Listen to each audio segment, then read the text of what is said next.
अस्सलाम वालेकुम ख़वातीन और हज़रात, प्रोग्राम वन फॉर न्यूयॉर्क में मैं हूँ आपका मेज़बान सैयद हैदर। प्रोग्राम में आपको बहुत बहुत खुश आमदीद। ख़वातीन और हज़रात, जज्बा हुब्बुल वतनी एक टेंजिबल जज्बा है जो हर इंसान के अंदर मौजूद है, और इसकी शिद्दत का एहसास उस वक्त होता है जब ये जज्बा हुब्बुल वतनी से गरीबुल वतनी में तब्दील हो जाए। हम सब लोग यहाँ अमेरिका में रहते हैं, बेशुमार पाकिस्तानी यूरोप में रहते हैं, लेकिन हमारा दिल पाकिस्तान के साथ धड़कता है। एक बड़ी मशहूर रवायत है कि हज़रत मोहम्मद मुस्तफ़ा सल्लल्लाहु अलैहि वसल्लम जब मक्का से मदीना हिजरत कर गए, वहाँ तशरीफ़ लाने के बाद वो मक्कातुल मुकर्रमा को सारी ज़िंदगी उसे मिस करते रहे। तो गोया ये एक ऐसा जज्बा है कि जो ना सिर्फ आम इंसानों में बल्कि पैगंबरों में भी बड़ी शिद्दत से पाया जाता है। यहाँ पाकिस्तान की यौम आज़ादी बड़ा धूमधाम से मनाया जाता है।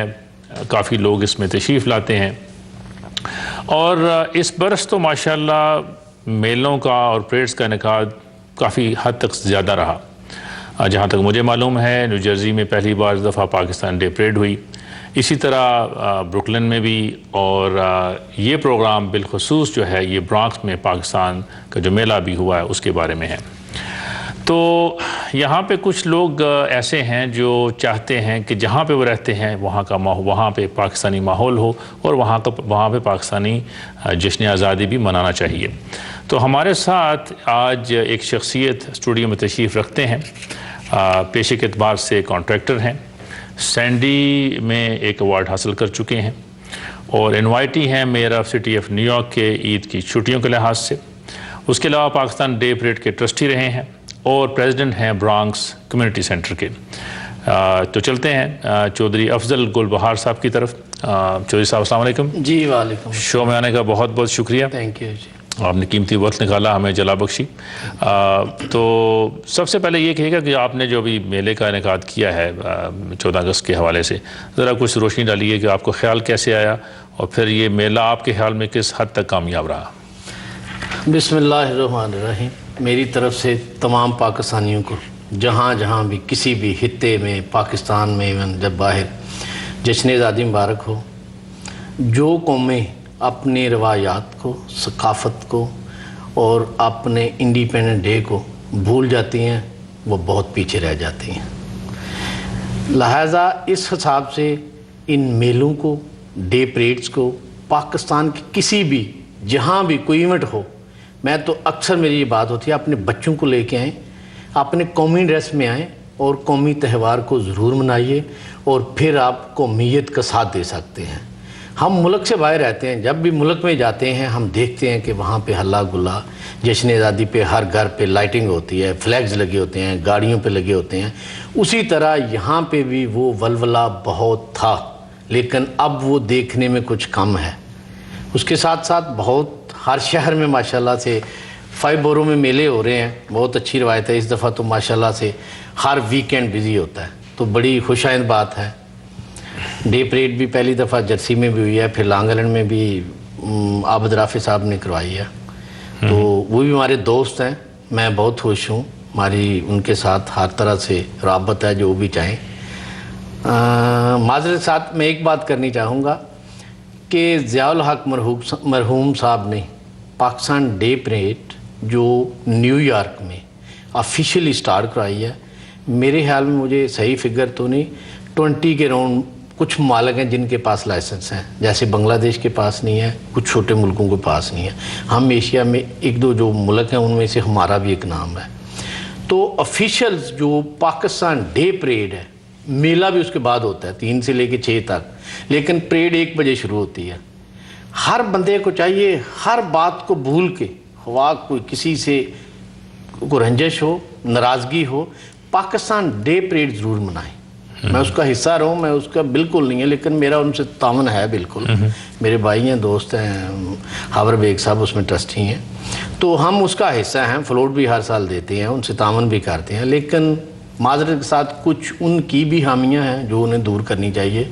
और डे परेड जो है हर जगह की बजाय एक जगह पे परेड होनी चाहिए, जिसमें ज़्यादा से ज़्यादा फ्लोट्स हों, हर सकाफत का फ्लोट्स हो, हर सूबे का फ्लोट्स हो, ताकि लोगों को पता चले। नहीं, पाकिस्तान डे परेड जो शुरू होती है, जी मेरे ख्याल में, I think in my opinion, कि उसको पाकिस्तान की कॉन्सुलेट से शुरू होना चाहिए, एक ऑफिशियल सेरेमनी के साथ। जैसे हमने कहा कि मरहूम ज़िया-उल हक, आई थिंक उस प्रेसिडेंट थे पाकिस्तान के जब उन्होंने इसका इनेकाद शुरू किया, तो as oppose to having the parade as a political event, it needs to be looked at as a national event. तो डोंट यू थिंक कि मेरे ख्याल में ये इसका इनेकाद और इसका अख्ताम जो है पाकिस्तान की कॉन्सुलेट से होना चाहिए? जी, माजरत के साथ पुर्तरिकन डे परेड जो होती है बहुत बड़ी परेड होती है, क्योंकि पुर्तरिकन बहुत हैं इस मुल्क में। उनकी 5th एवेन्यू पे होती है। अच्छा, हमारी भी अल्लाह करे अगर लोग तावन करें तो ये भी 5th एवेन्यू पे होनी चाहिए। दूसरी बात, कॉन्सुलेट हमारा दूर पड़ जाता है, क्योंकि इतने ब्लॉक का तो परमिट नहीं मिल सकता। ये 38C से शुरू होती है और 23rd पे जो वहाँ पे फेस्टिवल होता है, इतने ब्लॉकों का ये परमिट होता है। तो मेडिसन बहुत बड़ा ब्लॉक है जो हमें दिया गया है। हमें इंडिया वालों की भी यहाँ होती है, दूसरे बहुत सारे ममालिक की यहाँ होती है, और चंद एक जो हैं वो 5th एवेन्यू पे होती है। जब आपकी आबादी लोग तावन करेंगे, लोग ज़्यादा जाएंगे, तो फिर इंशाल्लाह आप 5th एवेन्यू पे फोकस रखें। कॉन्सुलेट मेरे ख्याल में बहुत दूर है, वहाँ से तो नहीं हो सकता, मेरे ख्याल में मुमकिन नहीं। तो कॉन्सुलेट बहुत तावन करता है, पाकिस्तान गवर्नमेंट बहुत तावन करती है डे परेड में, लेकिन फिर भी खुशहाल तरीके से नहीं हो जैसी होनी चाहिए। आपकी जिस चीज़ का मुझे एहसास हो रहा है आपकी बातों से, कि आपको कुछ गिला है, कुछ शिकवा है, या आप मुतमईन नहीं है कि जिस तरह से ये सारे इवेंट्स हो रहे हैं, आपके ख्याल में ये बेहतर अंदाज से हो सकते हैं। Despite having all this, we are having lot of मेलाज and we are having lot of parades. इसका मतलब कि स्पार्क वहाँ मौजूद है, तो लीडरशिप की कमी है आपके ख्याल में? बहुत, इसमें तो साफ वाज़ेह है। माजरत के साथ किसी की दिलोजारी नहीं करना चाहता। वहाँ पे हर NGOs, हर मेला कमेटी, जैसे जहाँ जहाँ हर जगह जो सबका सदूर चेयरमैन, जो ट्रस्टी रहे हैं, उन सभी को चाहिए इनके साथ तामन करें। अगर मैं इस साल इसका प्रेसिडेंट हूँ तो जाहिर है मैंने तो हर साल प्रेसिडेंट नहीं रहना, तो नेक्स्ट ईयर मैं बजाय इसकी मुखालफत के मैं इनका साथ दूँ कि मैं इसका हिस्सा रहा हूँ, लेकिन यहाँ पे बदकिस्मती से होता नहीं है। तो कुछ उनकी भी हामी है, इसमें कोई शक नहीं, मैं आने नहीं कह। वैसे चौधरी साहब, एक बात कहूँगा कि मैं जब यहाँ पे आया अमेरिका में, तो सबसे ज़्यादा जिस चीज़ का एहसास हुआ वो गरीब उल-वतनी का हुआ। हालांकि यहाँ पे आते ही I was able to find a job, सारा कुछ सही था एट द सरफेस, लेकिन जब आप बहुत ज़्यादा किसी चीज़ को शिद्दत से महसूस करते हैं तो एक आम आदमी भी शायर बन जाता है। तो उन दिनों में मैंने एक शेर लिखा था जो आज तक मुझे याद है, आपको सुना देता हूँ जी। और वो ये है, उर्दू के लिहाज से जो लोग उर्दू समझते हैं, जानते हैं, उनके लिहाज से इतना ये खूबसूरत शेर ना हो, लेकिन उस वक्त जो मेरे दिल से जो आवाज़ निकली उसमें यही था कि मंज़िल अज़ीज़ ले आई है एक नए जहाँ में मुझे, मंज़िल अज़ीज़ ले आई है एक नए जहाँ में मुझे, छीन लिया है मेरी बेवतनी ने में सकूँ मेरा। तो इस चीज़ का एहसास तो इंसान को रहता है, और जैसे मैंने अभी को बताया आपको प्रोग्राम के शुरू में कि इवन रसूल खुदा इस चीज़ को महसूस करते थे। उन्होंने जितनी भी ज़िंदगी मदीना में गुजारी उसमें मक्कातुल मुकर्रमा को याद करते रहे। तो ये एक खुदाई जज्बा है जो परवरदिगार आलम ने हर इंसान के दिल में डाला हुआ है। आपकी बातों से एक बात मैं कहूँगा, बल्कि एक वाक़या सुनाता हूँ आपको। ये मेरे ख्याल में 1981 या 80 की बात है, मुझे साल सही तरह से याद नहीं। पाकिस्तान और हॉलैंड का सेमीफाइनल का मैच था। उस वक्त मैं डडियाल आज़ाद कश्मीर में रहता था और वहाँ पे टेलीविज़न इतना ज़्यादा नहीं था, चंद रेस्टोरेंट्स पे, चंद जगहों पे होता था। मुझे याद है कि जब प्रोग्राम शुरू हुआ अपना, जब ये मैच शुरू हुआ, तो उस वक्त मैच के पहले हाफ में हॉलैंड का स्कोर 4 था और पाकिस्तान का स्कोर 0 था।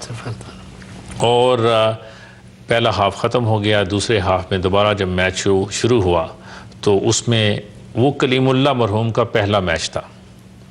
एक ट्रायल के तौर पे दूसरे हाफ में उनको राइट आउट की पोजीशन में भेजा गया और उन्होंने आते ही पहले मिनट में एक गोल कर दिया।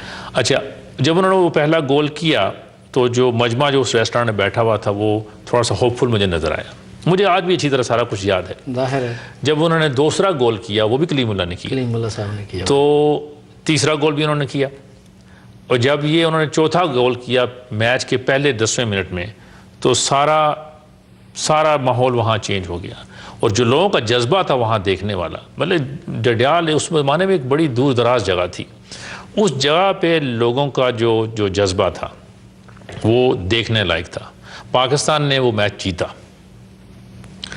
लेकिन आज मतलब हम में ये प्रॉब्लम्स क्यों हैं? बलूचिस्तान का प्रॉब्लम हमारे यहाँ चल रहा है, कालाबाग डैम का प्रॉब्लम हमारे यहाँ चल रहा है, सिंधी हमसे नाराज़ हैं, पंजाबी जो है वो सिंधियों से नाराज़ हैं। ये सारा सिलसिला, ये सारा क्या ये पुराने ज़ख्म हैं जो अब बन के ग्रो करके बहुत बड़ा कैंसर बनते जा रहे हैं, या आपके ख्याल में इसको फिक्स किया जा सकता है अभी भी? जी, रही बात पाकिस्तान के अंदरूनी हालात की, ये तो हर बंदे ने वहाँ पे एक अपनी अपनी बेस बना रखी है, उसको छोड़ने के हक में नहीं है। पाकिस्तान है तो सब कुछ है, सूबे हैं, पार्टीज़ हैं।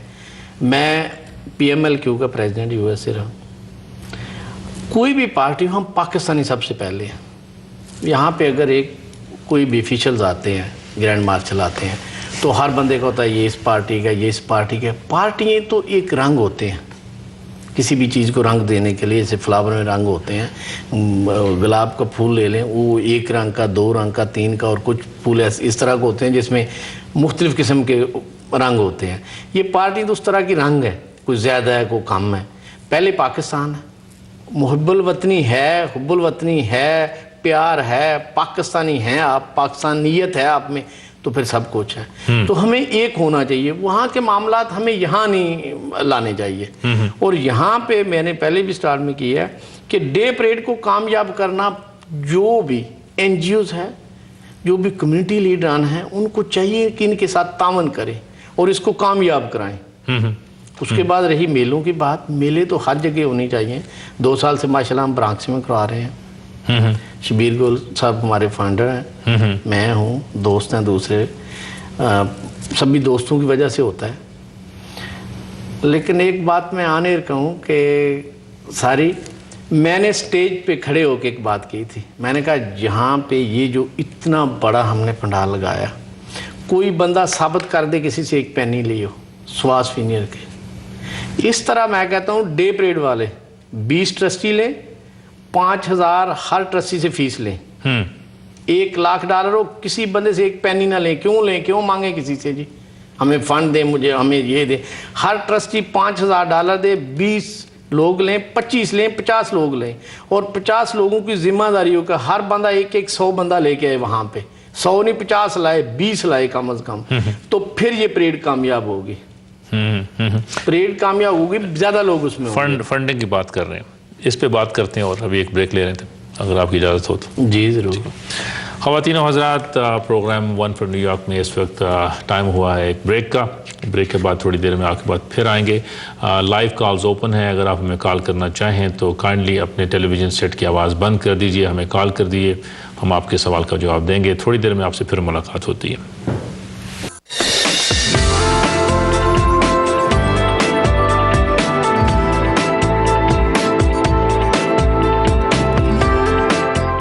ख़वातीन हज़रात, प्रोग्राम 1 फॉर न्यूयॉर्क में एक बार फिर आपको खुशामदीद। हमारे मेहमान हैं जनाब चौधरी अफजल गुलबहार साहब, जो बेसिकली प्रेसिडेंट हैं ब्रॉन्क्स कम्युनिटी सेंटर के। तो चलते हैं चौधरी साहब की जानिब एक बार फिर। Welcome back to the show Chaudhary साहब। चौधरी साहब, तकरीबन 70 बरस हो गए पाकिस्तान बने हुए, तकरीबन 2 साल कम है। इन सारे बरसों में कुछ प्रोग्राम नहीं बल्कि कुछ मसाइल ऐसे हैं जो जूं के तूं हैं। सबसे बड़ा मसला जो है वो कश्मीर का है, और दोनों तरफ से, भारत की जानिब से और पाकिस्तान की जानिब से, इस पे पेशरफ्त तकरीबन ना होने के बराबर है। इसमें ना सिर्फ दोनों मुल्कों का नुकसान है बल्कि दरमियान में कश्मीरी फंसे हुए हैं। अभी 2 दिन पहले की बात है कि लाइन ऑफ कंट्रोल पे इंडिया और भारत के इंडिया और पाकिस्तान के दरमियान एक्सचेंज हुआ फायर। कुछ कश्मीरी उस साइड से शहीद हुए, कुछ कश्मीरी इस साइड से शहीद हुए। तो दरमियान में एक अलग इशू है कि कश्मीरीज जो हैं वो प्राइस पे कर रहे हैं दोनों मुल्कों की वार के अंदर। एक तो इसका ये इशू है। इस पे ज़रा आप कहें कि क्या आपकी नज़रों में क्या हल, क्या मतलब इसको हल तो होना चाहिए ना। मतलब मैं आपको मिसाल देता हूँ। फॉर एग्ज़ाम्पल, अभी मेरे ख्याल साल 1.5 साल पहले इंग्लैंड में एक रेफरेंडम हुआ जिसमें स्कॉटलैंड ने ये फैसला करना था कि whether Scotland is going to stay with England और नॉट। तो उस सारे प्रोसेस में रेफरेंडम हुआ और एक पत्ता भी नहीं गिरा, इतना वो एक पीसफुल प्रोसेस था। तो हम एक ओल्ड हेरिटेज होने के बावजूद दोनों तरफ से why we can not come to a consensus कि भाई इसको सॉल्व करें। तो कश्मीर के हवाले से बात कीजिए क्योंकि 70 साल होने वाले हैं इसमें। सर मेरा तल्लक सियालकोट से है, मेरा गाँव गुलबहार है जो 3 किलोमीटर हमारे सिंडिया है। वहाँ पे मेरे साथ वाले गांव में ये सब कुछ हुआ है जो आप पे चंद दिनों में देख रहे हैं। चीफ ऑफ आर्मी स्टाफ भी गए हैं सियालकोट, वहाँ पे बॉर्डर पे मरीजों का भी उन्होंने पता लिया। तो ये सिचुएशन तो है, इसमें कोई शक नहीं है। हमारे लोग शहीद भी हुए हैं, जख्मी भी बहुत हुए हैं, परेशानी भी उन लोगों को बहुत है जो खासकर बॉर्डर लाइन के ऊपर रहते हैं। उनको माइग्रेट करना पड़ता है, फिर जाना पड़ता है। आपको पता है बहुत ज़्यादा का गाँव छोड़ना या ज़िम्मेदार की तो वही सब कुछ होती है, बचोना भी और रहना भी और सभी कुछ, माल मवेशी और ज़ाया हो गया। एक कॉल आ गई अगर आप जी जरूर। वेलकम टू द शो जी, अपना नाम बताइए। अस्सलाम वालेकुम, मेरा नाम शमीम यामीन है। जी शमीम साहब अस्सलाम वालेकुम। मैं नुआ कैलिफोर्निया से बोल रहा हूँ। जी फरमाइए। इत्तेफाक से ये जो परेड के बारे में बात हो रही है, 85 में 84 में जब भी ये शुरू हुआ था उस वक्त मैं उसका ऐनी शाहिद, क्योंकि ये चीज जो शुरू हुई थी परेड की, ये उस वक्त में बाबा साहब होते थे। बाबा साहब मेरे रेस्टोरेंट में आते थे। ये रेस्टोरेंट था बेजार साहब का और मैं उनका हमदुल्फ हूँ। तो वहाँ उस दिन वो बैठे हुए थे तो इंडिया की परेड हो रही थी। जी और मेरे रेस्टोरेंट में बहुत रश था। तो बाबा साहब ने ऐसे ही पूछा कि आज तुम्हारे पास बहुत रश है। तो मैंने उन्हें बताया कि आज परेड हो रही है इंडिया की, इस वजह से लोग ज्यादा हैं। तो मैंने एक टॉन्ट किया उनको। मैंने कहा हम पाकिस्तानी यहाँ इतने हैं, माशाल्लाह से हर कुछ करते हैं और बहुत अच्छी पोजीशन पर हैं, हमारी परेड क्यों नहीं होती। तो ये वहां से ये नुक्ता उठा था। तो बाबर साहब ने कहा कि जी मैं करता हूँ कुछ ना। और उसके बाद उन्होंने जो कुछ भी किया वो इंटरनली कैसे उन्होंने परमिशन ली और किस तरीके से उन्होंने वो किया, मगर मुझे इतना पता है कि उन्होंने बहुत कोशिश करके वो ऑर्गेनाइज करी। और वो पहली परेड जो हुई थी अमेरिका में वो वहीं से इनिशिएट हुई थी, बल्कि हमारा रेस्टोरेंट जो था वो हेडक्वार्टर बना हुआ। ये रेस्टोरेंट बिलोंग करता है डॉक्टर बेजार और मैं डॉक्टर बेजार का हमदुल्फ हूँ। अच्छा ठीक। तो ये जो अंदर की चीजें थी महमूद भी बहुत अच्छी तरह जानते हैं, खलीलुर रहमान भी बहुत अच्छी तरह जानते हैं, अजीम मियाँ भी बहुत अच्छी तरह जानते हैं। ये लोग सब आते थे वहां बैठ के, सारी मीटिंग वही होती थी रेस्टोरेंट में और वही डिसाइड करते थे कि क्या होना कैसे होना। गलती जो करी थी बाबर ने ये की थी कि उन्होंने इस परेड के लिए ऑर्गेनाइजेशन कुछ नहीं बनाई थी, बल्कि एक उन्होंने कंपनी बना के कॉर्पोरेट करके उसके बेसिस के ऊपर में परमिशन दी।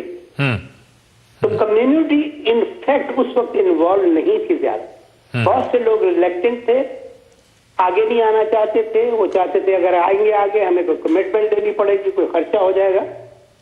बाकी जो कुछ भी है, जैसे अभी साहब चौधरी साहब फरमा रहे थे कि हम पैसा किसी से नहीं लेते, हम कुछ नहीं लेंगे। पैसा लेना या ना लेना इसमें कोई चीज नहीं है। सबसे चीज ये है कि हम लोग मुत्तहिद होकर पाकिस्तानी बनकर एक दूसरे को समझ कर करें। मैंने जो ऑब्जर्व किया है, इस बात को 30 साल तो हो गए जी, हो गए। अभी भी परेड वहां होती है जी। और जो लोग भी आते हैं मैं देखता यही हूँ कि पिछला जो थी काम करने वाले थे उनको गालियां ही पड़ती, उनकी बुराइयां ही होती कि जो कुछ भी किया है उन्होंने किया, मैंने क्या किया है वो कोई नहीं कहता। हालांकि गलती हम सब की है।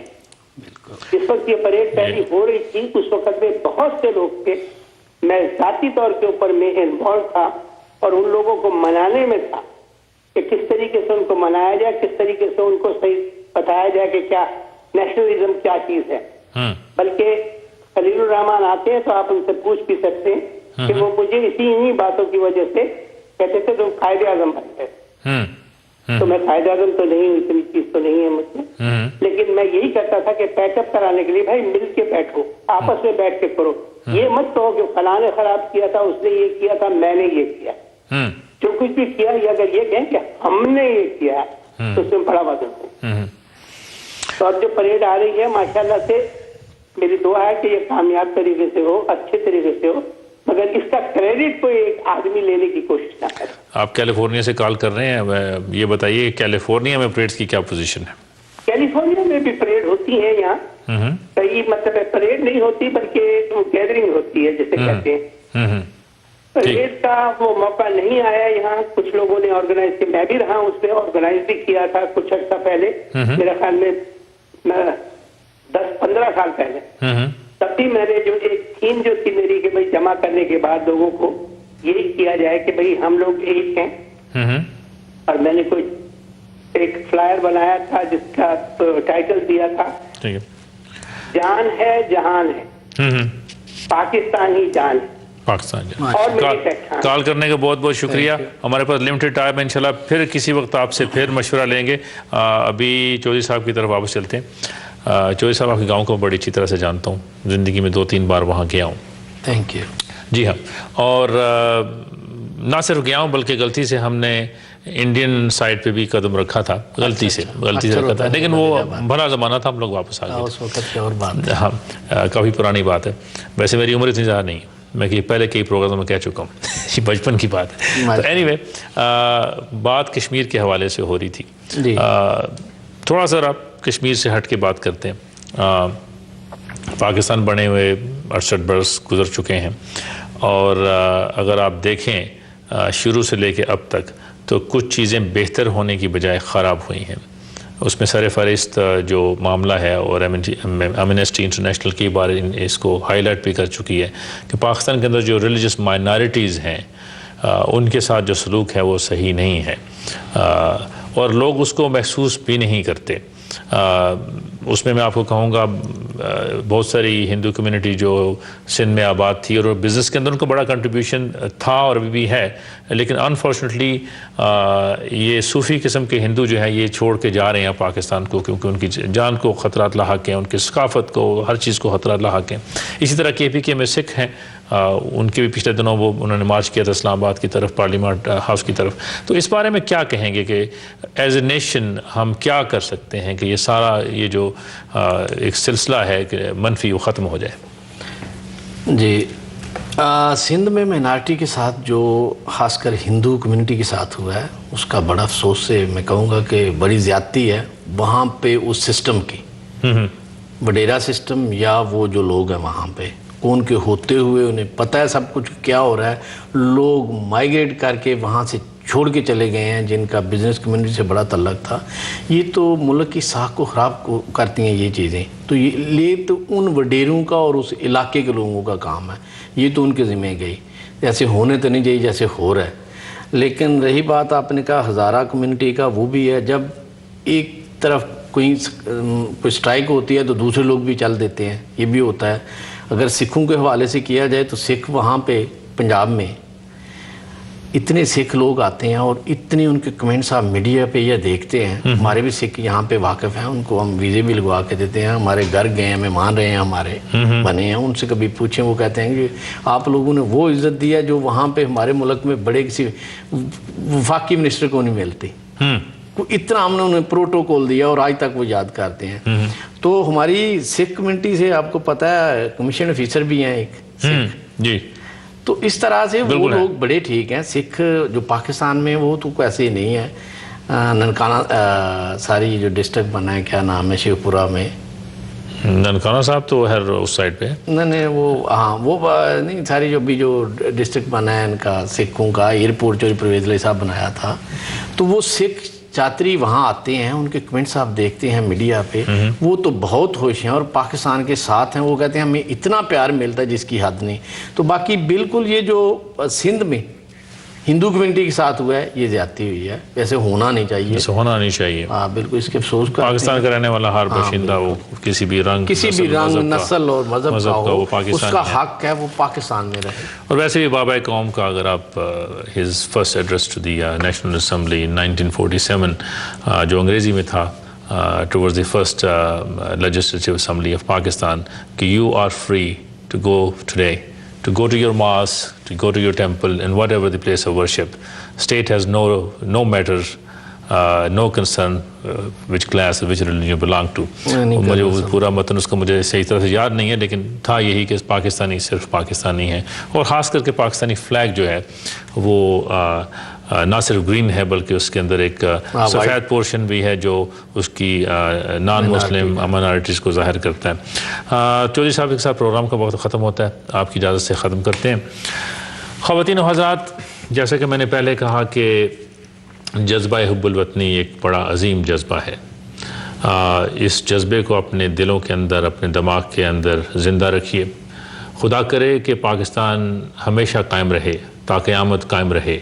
और हमारे अंदर ये जो मुख्तलिफ़ डिफरेंसेस हैं, परवरदिगार आलम उनको ख़त्म फरमाए और हमें तौफ़ीक दे कि हम दुनिया में एक बेहतर कौम की हैसियत से आगे चलें और हमारा एक वक़ार हो, हमारी इज़्ज़त हो कि जब राह चलते किसी पाकिस्तानी को कोई और इंसान देखे तो वो ये देखे कि ये एक अजीम कौम का हिस्सा है। वहाँ पहुँचने में अभी हमें काफ़ी वक्त बाकी है, अभी हम वहाँ नहीं पहुँचे। तो किसी अगले प्रोग्राम तक के लिए अपने मेज़बान सैयद हैदर को इजाज़त दीजिए। खुदा हाफ़िज़।